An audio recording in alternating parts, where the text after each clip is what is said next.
So, I want to start this by formally apologizing for my voice. I know it's slightly less than flattering right now. I'm just coming off of a sickness.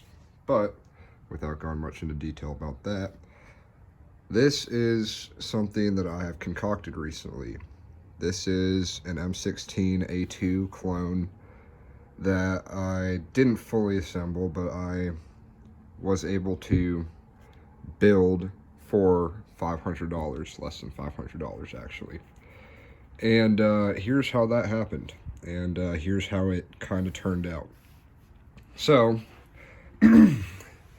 this upper with the 20-inch barrel and this beautiful heat shield and removable carrying handle on a Picatinny rail cost me, I want to say, around $320 or so. The upper is from a place I discovered for this build called Bear Creek Arsenal. And I was very skeptical about how cheap they sell their uppers for. And because obviously it's M16 clones tend to be expensive. So when I found this upper for a price, I did extensive research into BCA and kind of what they were. I never heard of them before I started looking at creating this.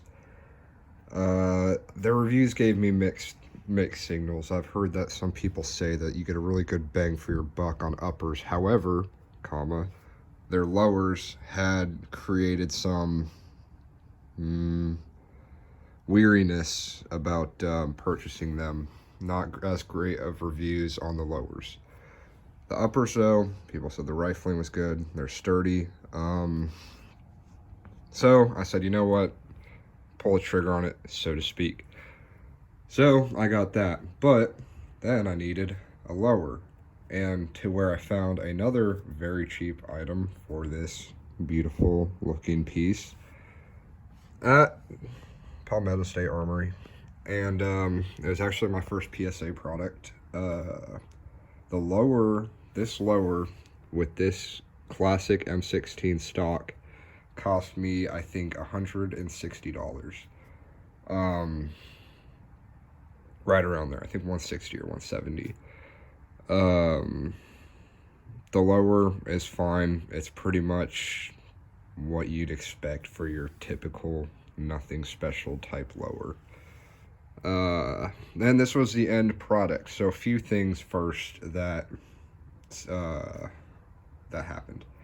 One being the shades of the metal are slightly off, but it's hard to tell unless you're actually paying attention. Anybody I'll show this gun to, they never say anything about it. They never bring it up. I don't think that you would even notice unless you were looking for it.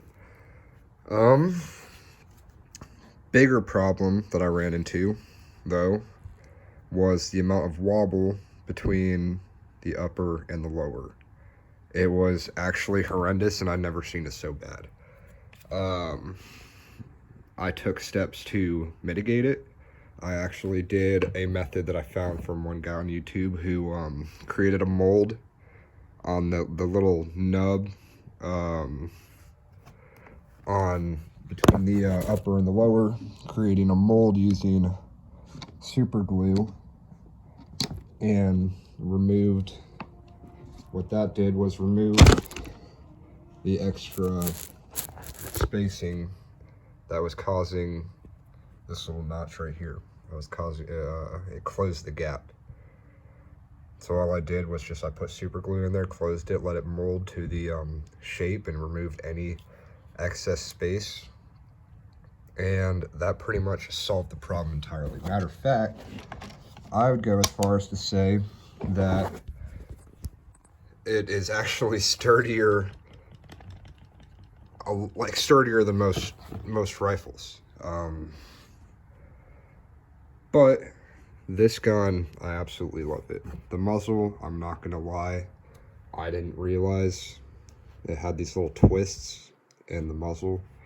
I'm not a huge fan of that. I kind of wish that I did my due diligence and saw that it wasn't the typical M16 flash hider type style.